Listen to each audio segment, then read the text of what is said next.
novembre 2020. Mesdames, Messieurs, bonjour et bienvenue dans cette revue de presse UGS TV Bénin.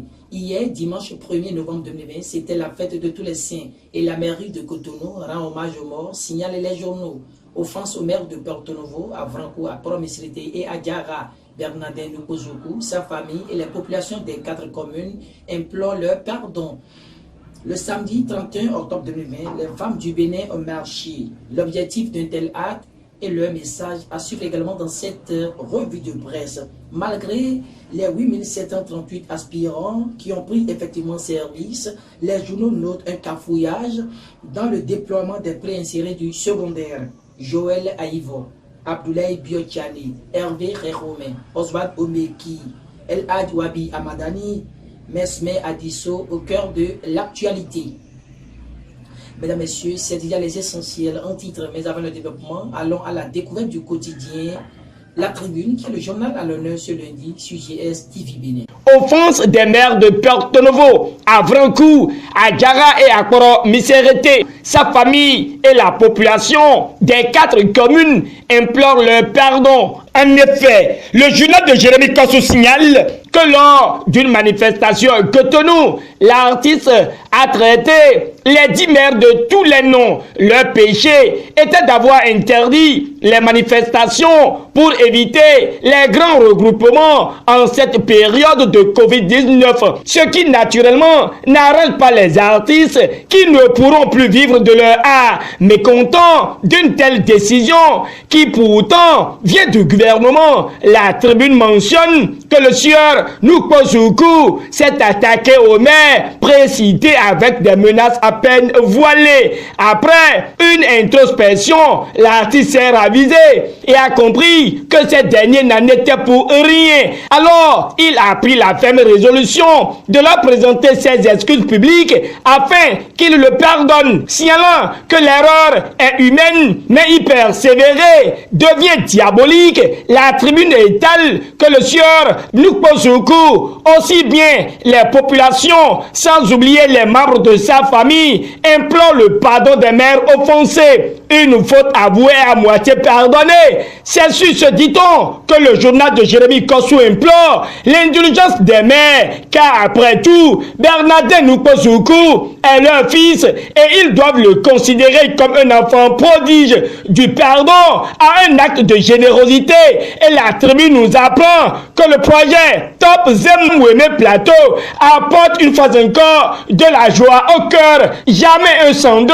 C'est justement pour joindre à la parole que El Hadj Wabi Amadani a octroyé 10 motos de marque TVS au conducteur de taxi moto communément appelé Zemidjan, se fiant aux 5 motos que le PDG de Porto Communication avait déjà donné. Ce fut une joie pour les bénéficiaires des 10 nouvelles qui se sont rajoutées. Occasion pour le secrétaire général de la centrale, Damas Djampete, qui a félicité le donateur qu'il reconnaît comme un homme de parole, mais très ému. Il promet de travailler à ses côtés pour le rayonnement de sa société.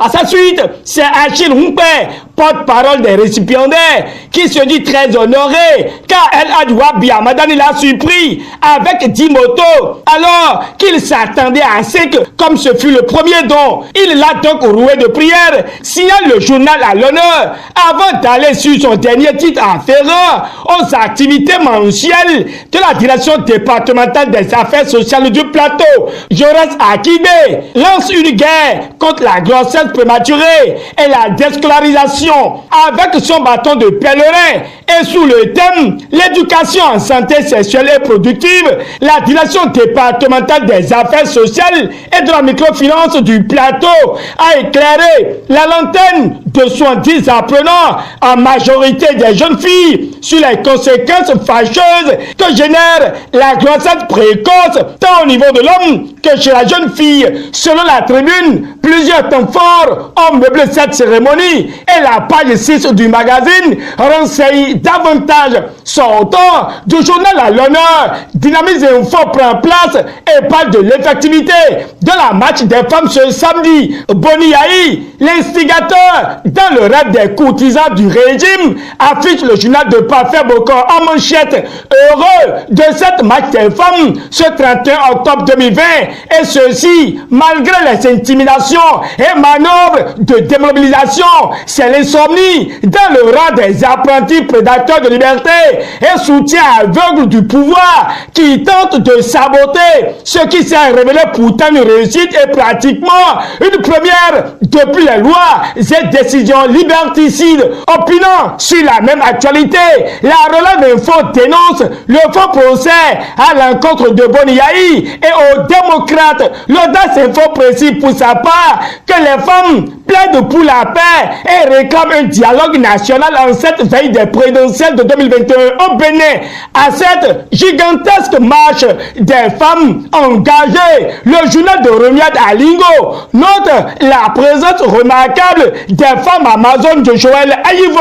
Tout ça pour ça, s'interroge Info Matin. Pendant ce temps, le constitutionnaliste acte pour le retour à la démocratie au Mali. La Relève Info donne cette information et relève que Joël Aïvo outille les juges après la situation politique qui a prévalu au Mali. Alors que le Télégramme éveille les attentions sur la rencontre au gouvernement et les syndicats tenus ce vendredi dans le but de trouver une réponse à la question de la situation des aspirants du secondaire et celle du quota horaire. Le journal de Tian Wesu retient, selon le compte rendu de la séance, que 9279 aspirants ont été officiellement déployés depuis septembre, mais à la date du mardi 27 octobre 2020, 8738 ont pris effectivement service, soit 94% de l'effectif attendu. Le Télégramme poursuit et montre que 4116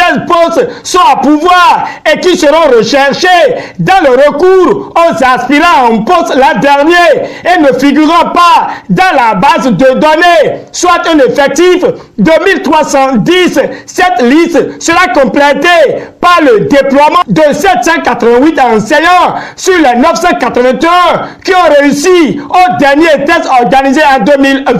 Au total, une liste de 2098 aspirants sera déployée et les concernés devront prendre service ce jour, lundi 2 novembre 2020, par la disposition des agences de ANPE sollicitées pour rester ouverts ce week-end. Le Télégramme montre qu'avec la liste supplémentaire, l'effectif actuel des aspirants est de 11 378 enseignants. Néanmoins, il reste des postes en mathématiques et en éducation sportive et physique qui ne seront pas couverts, faute d'enseignants disponibles dans ces deux disciplines dans la base de données. Toujours dans le domaine éducatif, et le journal de Tian Wesu parle des subventions pour l'année scolaire 2020-2021. Ici, il est à retenir que 1,615 milliard de francs CFA est la somme mise à la disposition des écoles maternelles et primaires au titre de l'année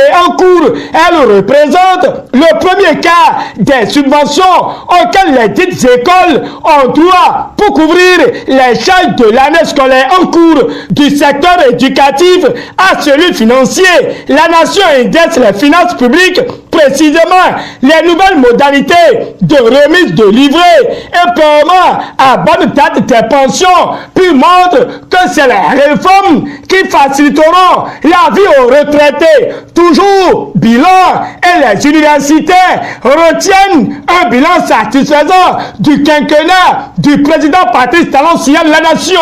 Ce qui intéresse le Béninois libéré, c'est la confidence de l'empereur Agbia à propos de la Gani 2020 et la candidature de Talon en 2021.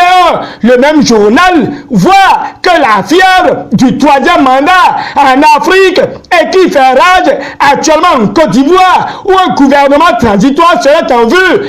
Talon ne peut y échapper. Comme preuve, le journal de Aboubacar Takou se cache sous la citation de Pierre Corneille dans le Gide. C'est sur la visite de chantier routier dans la commune de Lokossa que le Béninois libéré nous fasse compagnie ce lundi. Mais avant, il livre les appréciations du ministre Hervé Romain qui est heureux de l'évolution des travaux d'après Émergence Info. Ça se précise et le Soleil Bénin Info mentionne que Hervé Romain est satisfait des moyens, l'organisation et la célérité du travail sur le chantier de la réhabilitation et de modernisation de la route Lokossa Devers à Plagoué. À côté, le potentiel se prononce sur les travaux de reconstruction du stade communal dans le Koufo. On met presque le coup du beau aux entrepreneurs, écrit le journal de Adrien Atik-Pator. Non loin, c'est la candidature de Patrice Talon à la présidentielle de 2021 qui occupe la manchette du journal Le Matinal. Selon ce confrère, Bion Tchané a un profil de vice-président. Il n'est pas le seul. Et le dernier mot revu au futur candidat Patrice Talon rallonge Le Matinal. L'autre chose qui fait plaisir est mentionnée par les journaux est relative à l'affaire harcèlement sexuel à l'ORTB. Mesme Adisso, elle avait de toute sûre écrit le Soleil Bénin Info. La hack n'a blanchi personne, s'exclame la guérite qui propose que Angela Pedia reste sereine et attend que la justice lui soit rendue devant un tribunal, écrit le journal de Chaps Dinbadarou en manchette. Hier, c'était la célébration de la fête de tous les saints et la mairie de Cotonou rend hommage aux morts, confie le Télégramme. De cette revue de presse que je vous remercie d'avoir suivi. Bonne journée et très bon début de semaine à tous et à chacun. Au revoir et à demain.